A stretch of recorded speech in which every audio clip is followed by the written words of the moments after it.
Chinese President Xi Jinping and Russian President Putin held a video meeting on Monday and announced a joint statement, formally deciding on the extension of the Sino-Russian Treaty of Good Neighborliness, Friendship, and Cooperation. This treaty was signed in July 2001, and one of its clauses stipulated that when one of the parties believes that it is threatened by aggression, the two parties will immediately engage and negotiate to eliminate the threat.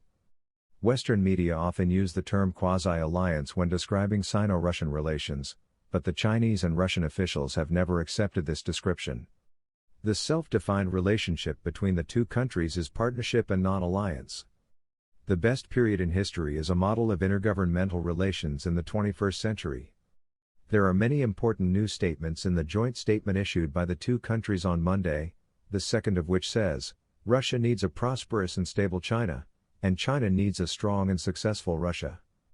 China and Russia regard each other as priority cooperation partners, and will further deepen coordination and cooperation in the political, security, military, economic and trade, cultural, and international fields.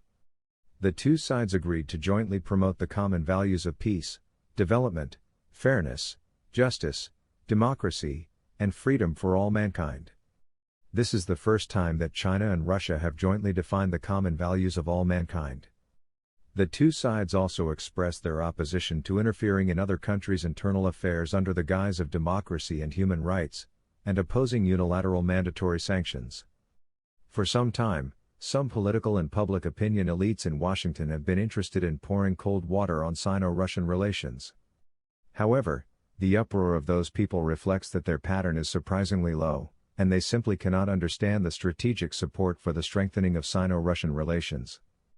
This statement, as in the past, embeds the core concepts often expounded in the diplomacy of the two countries, such as mentioning a community with a shared future for mankind, a multipolarized international relations system, emphasizing the integration of the Belt and Road and the Eurasian Economic Union, etc., as well as new situations. Opposing the use of the pandemic and virus origin for stigmatization and politicization, China expressed its firm support for Russia's strong measures to maintain the country's long-term stability and firm support for Russia to do its own affairs well. Washington's desire to weaken Sino-Russian relations is not only an illusion, but also a fantasy.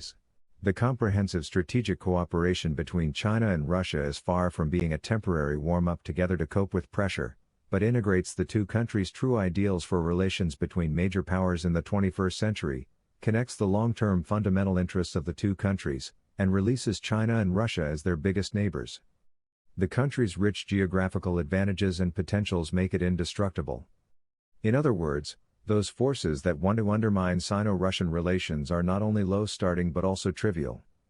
They are completely different from the quality of Sino-Russian relations and cannot be on the same track at all.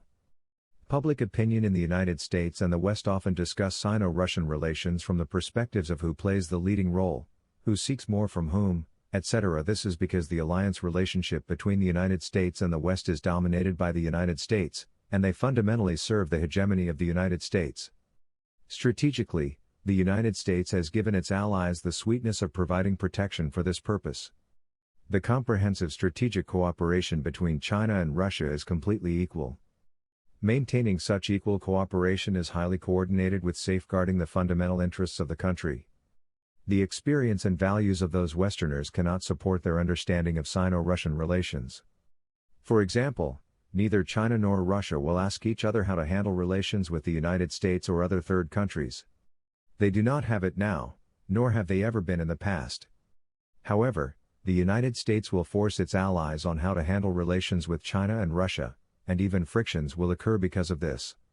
This is the difference. However, the degree of coordination between China and Russia on major international issues is not lower than that of the United States and its allies. On the contrary, they can often coordinate their positions better.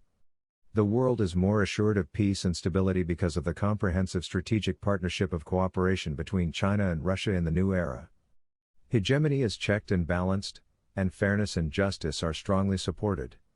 Sino-Russian relations have never been used to create geopolitical turmoil, and the two countries have never implemented threats against third parties. It is no exaggeration to say that Sino-Russian relations are a model of international relations in the 21st century.